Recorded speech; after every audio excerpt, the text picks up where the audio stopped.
अज़ान आप single parent हैं, तो मैं कुछ पूछना चाहती थी इससे, क्योंकि मुझे लगता है कि हमेशा जब भी सिंगल पेरेंट्स की बात होती है हमेशा हम औरतों के पॉइंट ऑफ व्यू से बात करते हैं।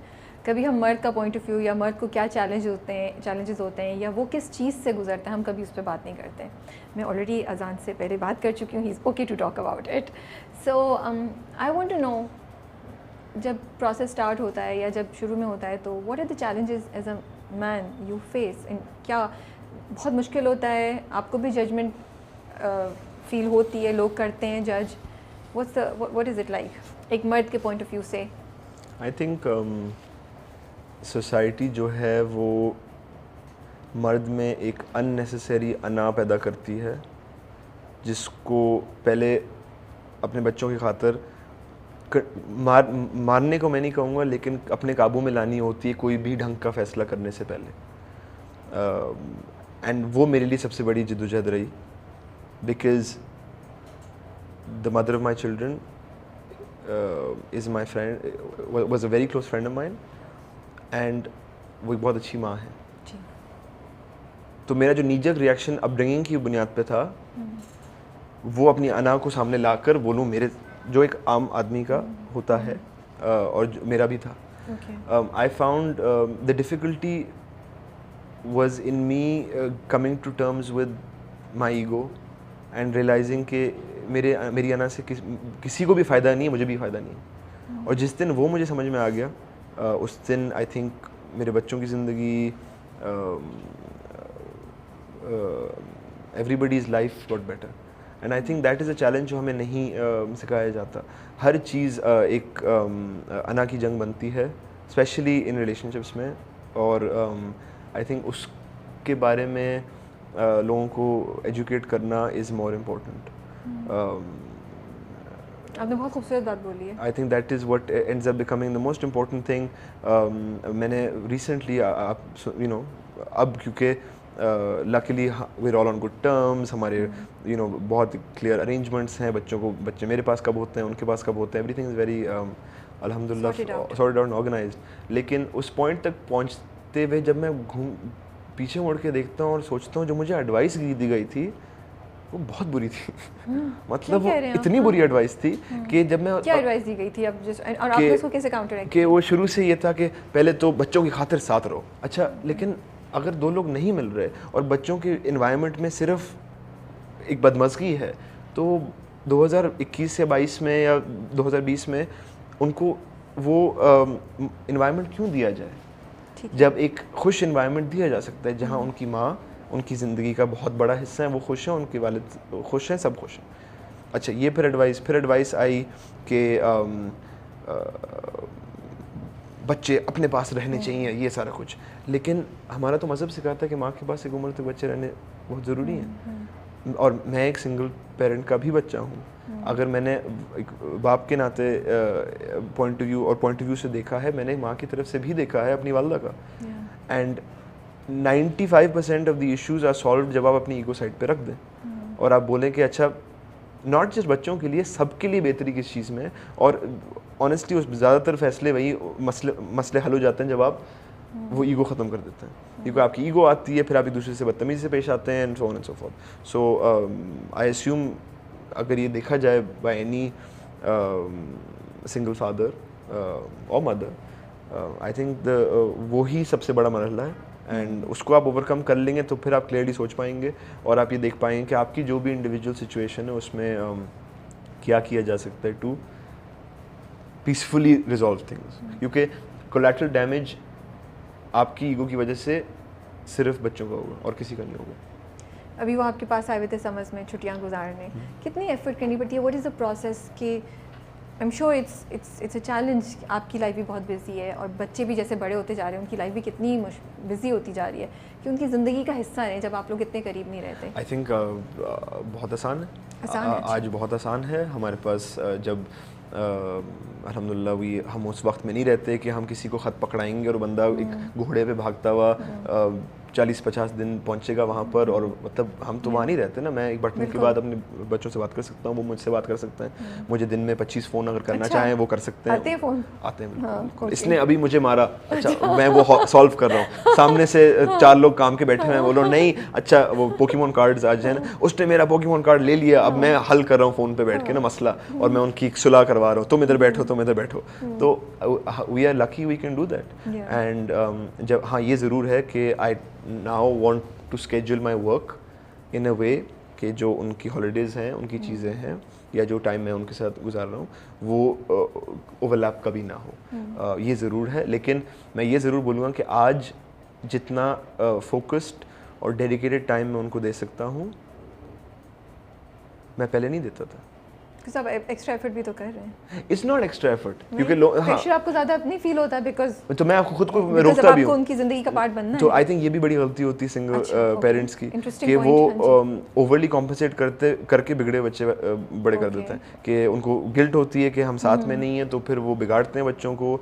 ना कहना मुश्किल हो जाता है, लेकिन that is not the case. आप फिर भी उनके बाप हैं, आप फिर भी उनकी माँ हैं, एंड वो ओवर कॉम्पनसेट करना हेल्प नहीं करता।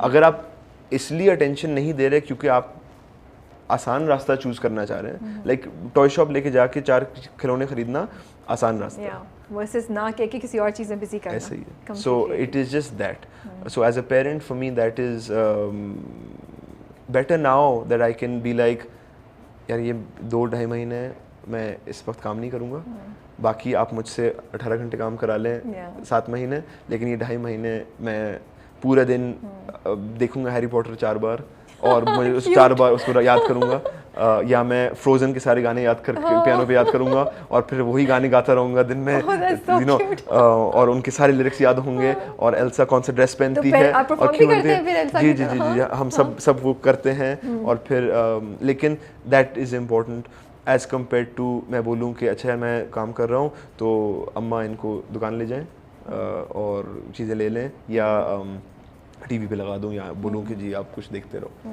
तो that is definite it's harder in that manner, लेकिन वो मेरा फ्लॉ है, अगर मैं नहीं कर पा रहा हूँ उनकी गलती नहीं है।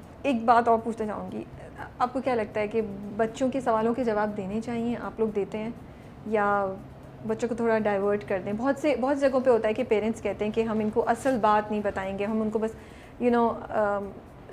अगर वो मतलब सेपरेशन या हो भी जाए तो बच्चों के सवालों के जवाब नहीं देते हैं, और उनको जैसे आप कह रहे हैं कि डिस्ट्रैक्ट कर दें, टॉयज़ पे लगा दें, मूवी देख लो हम बाद में या यू फील कि नहीं बच्चों को शुरू से ही ऑनेस्टली कॉन्वर्सेशन स्टार्ट करनी चाहिए ताकि वो ग्रो करें, तो एक अवेयरनेस के साथ ग्रो करें, फिर जब दोनों माँ बाप भी तवज्जो दे रहे हैं तो कॉम्पनसेशन हो जाती है? या आई थिंक अगर मैं अपनी तरबियत की बात करूँ तो मुझे मेरी वालदा ने पाला है, and I grew up with her, and obviously वालिद साहब थे लेकिन ऑन एंड ऑफ थे, वालदा के साथ ज़्यादा मेरा वक्त गुजरा है, and she was always very honest with me.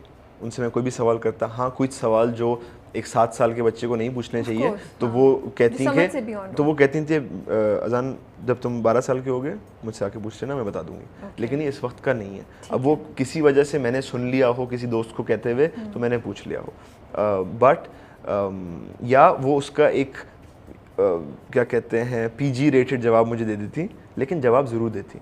ऐसे नहीं था कि कभी भी मेरे घर में ये मुझे कभी महसूस हुआ कि कोई सवाल मैं नहीं पूछ सकता जिसकी वजह से फिर मैं गलत लोगों के पास जाके पूछना शुरू करूँ, ऐसे कभी भी नहीं था। मुझे हमेशा ये ओपन डोर महसूस होता कि मैं अपनी अम्मा से जाके कुछ भी पूछ सकता हूँ, and I feel that help me a lot.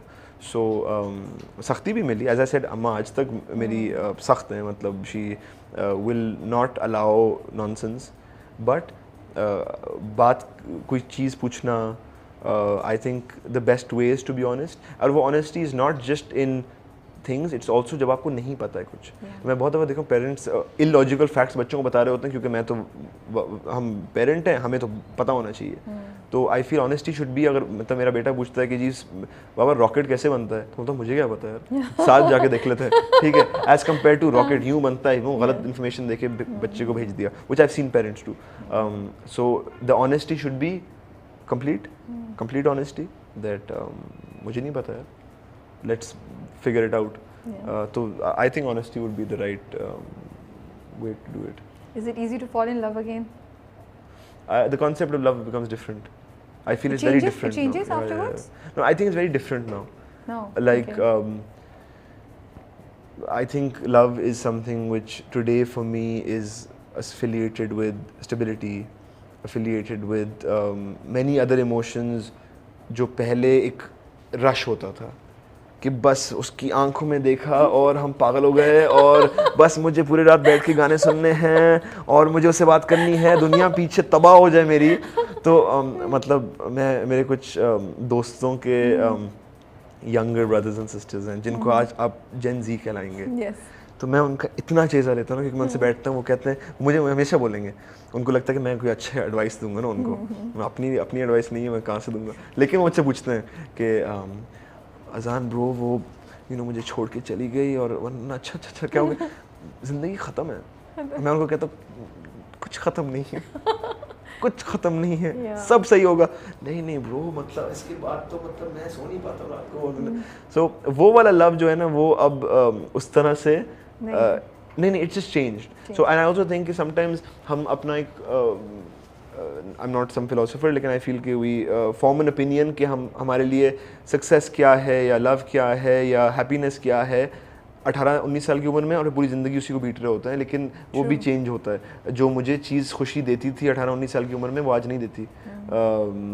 जो मुझे चीज़ जो मुझे ओहदा या मकाम ऊंचा लगता 20 साल की उम्र में वो आज 28 पे नहीं लगता। आई think the concept of love has change today, I believe it will change tomorrow. पहले मेरे बड़े फिक्स्ड होते थे ना, मैं बड़ा सोचता कि मुझे क्यों इस तरह की चीज़, चाहे वो कोई भी चीज़ हो, not just love, whether it's happiness, whether it is success, whether it's any such thing, वो आप एक पॉइंट पे ओपिनियन फॉर्म करते हैं और फिर आप उसी ओपिनियन को लेके ज़िंदगी गुजारते हैं क्योंकि वो ही आपके लिए सक्सेस है। I think it changes over time end of course being a father has change that a lot. Priorities बहुत चेंज होती हैं। आज मैं काम को एज़ अजान भी देखता हूँ, एज़ अपनी वालदा का बेटा भी देखता हूँ, एज़ इब्राहिम एंड लिली का वालिद भी देखता हूँ कि अच्छा ये काम उन्होंने भी देखना है एक दिन। It's not just responsibility, it's also that आप खुद के लिए नहीं कर रहे हैं, आपके पास आपकी ज़िंदगी में लोग हैं जो जिनको ये चीज़ इफ़ेक्ट करेगी। तो the perception changes in that sense of what you're and why you're doing something. So that comes to love as well. कि today आज मेरे लिए वो लव, वो वाली वो टाइप का लव जहाँ सब कुछ ज़िंदगी में बर्बाद हो रहा है, बस हम दूसरे को बस देख रहे हैं, वो वाला कि वो भी हम सब ने गुजारा होता है कि जी वक्त गटर में जा रहा है और एग्ज़ाम्स तबाह हो रहे हैं और हम बस गाने सुन रहे हैं, दूसरे को देख रहे हैं। अगर वो है वो भी हो सकता है, लेकिन वो आपकी ज़िंदगी को कंस्ट्रक्टिवली बेहतर नहीं कर रहा, वो आपको स्टेबिलिटी और एक अच्छा बेहतर इंसान नहीं बना रहा। तो maybe then that love isn't love and it's something else. And today for me love is does it make me a better person, and जहाँ that I find if I find that, or when and if I have found that, I'm in a place where I'm like, yes,